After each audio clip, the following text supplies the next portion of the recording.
बांग्लादेश की राजनीति का 17 फरवरी से एक नया चैप्टर शुरू हो गया। हाल ही में हुए आम चुनाव में बीएनपी की ऐतिहासिक जीत के बाद तारिक रहमान अब बांग्लादेश के नए प्रधानमंत्री बन गए। राष्ट्रपति मोहम्मद शहाबुद्दीन ने तारिक रहमान को पीएम पद की शपथ दिलाई। 17 साल बाद देश लौटने के बाद 12 फरवरी को हुए आम चुनावों में उनकी पार्टी बीएनपी को बड़ी जीत मिली। उनकी पार्टी ने संसद में मजबूत बहुमत हासिल किया और इसी तरह से वो नेता बने और अब प्रधानमंत्री। 17 साल तक बांग्लादेश से बाहर रहे तारिक रहमान शपथ ग्रहण के बाद कितने पावरफुल हो जाएंगे, कितने शक्तिशाली हो जाएंगे, ये सवाल बहुत अहम है। उन्हें प्रधानमंत्री के तौर पर क्या क्या ताकतें मिलेगी, उनका वेतन कितना होगा, उनकी मौजूदा संपत्ति कितनी है, भारत और पाकिस्तान के प्रधानमंत्रियों के मुकाबले उन्हें कितना वेतन मिलेगा, ये सब इस वक्त सोशल मीडिया में जिज्ञासा का विषय है। भारत की तरह बांग्लादेश में प्रधानमंत्री का पद सर्वोच्च होता है। यूं तो देश में सबसे ऊंचा पद राष्ट्रपति का कहा जाता है, लेकिन वो सिर्फ सांकेतिक तौर पर राष्ट्र प्रमुख की जिम्मेदारी निभाते हैं। कार्यकारिणी और संसद में प्रधानमंत्री ही अहम होता है, जैसा कि आप भारत में भी देखते हैं। पीएम पद की शपथ लेते ही तारिक रहमान ताकतवर हो गए। उनकी कार्यकारी शक्तियों की अगर बात करें तो प्रधानमंत्री देश की प्रशासनिक व्यवस्था का नेतृत्व करता है, यह ताकत उनके पास है। मंत्रिमंडल का गठन, प्रधानमंत्री मंत्रियों का चयन करता है और उनके विभागों का बंटवारा करता है। वो किसी भी मंत्री को पद से हटा सकता है, ये ताकत भी अब तारिक के पास होगी। प्रशासनिक देखरेख की जिम्मेदारी भी प्रधानमंत्री की होती है। प्रधानमंत्री कार्यालय देश की खुफिया एजेंसीज, एनजीओज, राष्ट्रीय प्रोटोकॉल को नियंत्रित करता है। अब बात करते हैं विधायी ताकतों की।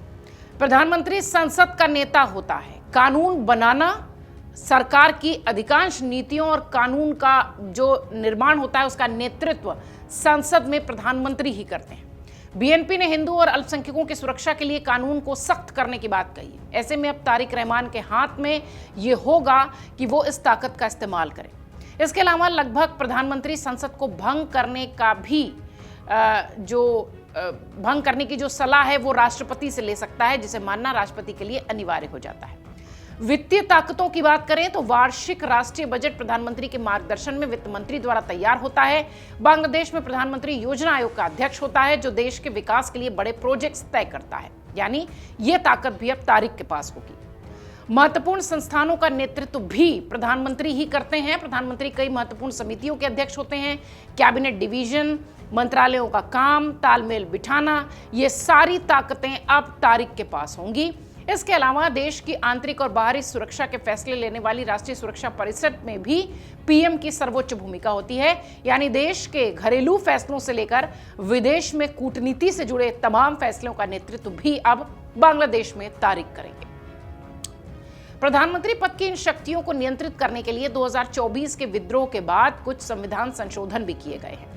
इसके लिए चुनाव के साथ ही एक जनमत संग्रह भी कराया जाता है, जिसमें राष्ट्रपति को निगरानी से जो जुड़ी ताकतें हैं उसका प्रावधान किया गया है। यानी उसकी निगरानी राष्ट्रपति सीधे तौर पर करेंगे और इसको अगर कोई भी संशय होता है तो इसे लागू नहीं किया जाएगा। ये भी एक बड़ा संशोधन बांग्लादेश में जेनजी आंदोलन के बाद देखा गया। प्रधानमंत्री के तौर पर कितनी तनख्वाह पाएंगे तारिक रहमान, ये भी सोशल मीडिया में खूब चर्चा का विषय है। बांग्लादेश के प्रधानमंत्री के रूप में तारिक रहमान को मिलने वाला वेतन और विशेषाधिकार प्रधानमंत्री अधिनियम के तहत ही निर्धारित होगा। तारिक रहमान को बांग्लादेश के प्रधानमंत्री के रूप में पर मंथ, प्रति महीना 1,15,000 टका मूल वेतन मिलेगा। इसके अलावा जो भत्ते और सुविधाएं होती हैं वो भी उनके हिस्से आएगी। आवास, दैनिक भत्ते, बीमा, आधिकारिक कार्यालय वगैरह वगैरह, इस तरीके की तमाम सुविधाएं उनके हिस्से होंगी।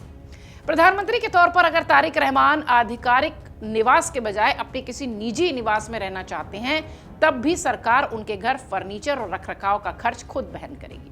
उनके निवास में बिजली, गैस, पानी, टेलीफोन, ये सारे बिल जो भी होंगे उसका भुगतान सरकार करेगी।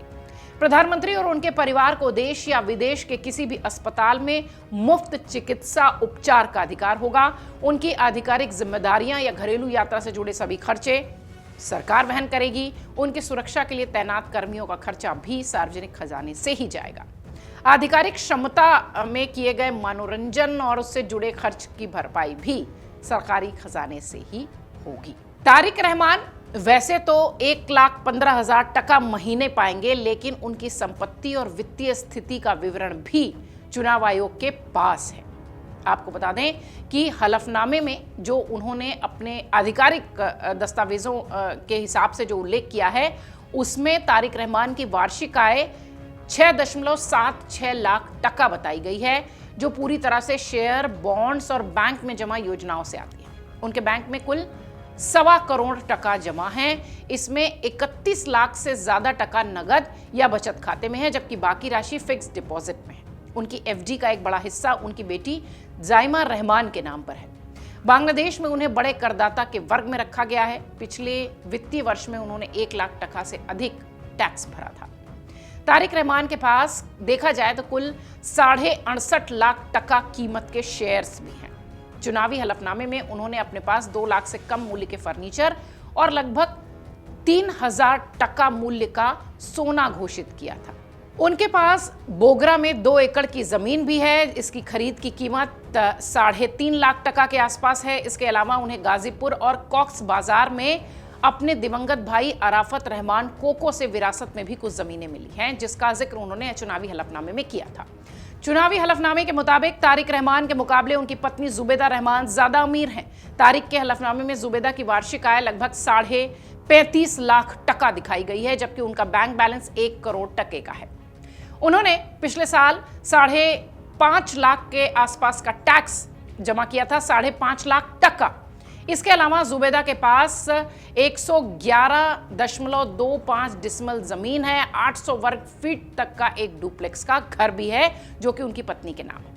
तारिक रहमान ने चुनाव से पहले जो हलफनामा चुनाव आयोग को सौंपा, उसमें उल्लेख किया गया कि वो बोगरा निर्वाचन क्षेत्र में चुनाव प्रचार के लिए 30 लाख टका खर्च करेंगे। हालांकि कई जानकारों ने इस पर सवाल भी उठाया कि उनकी घोषित वार्षिक आय इस खर्च की तुलना में काफी कम है।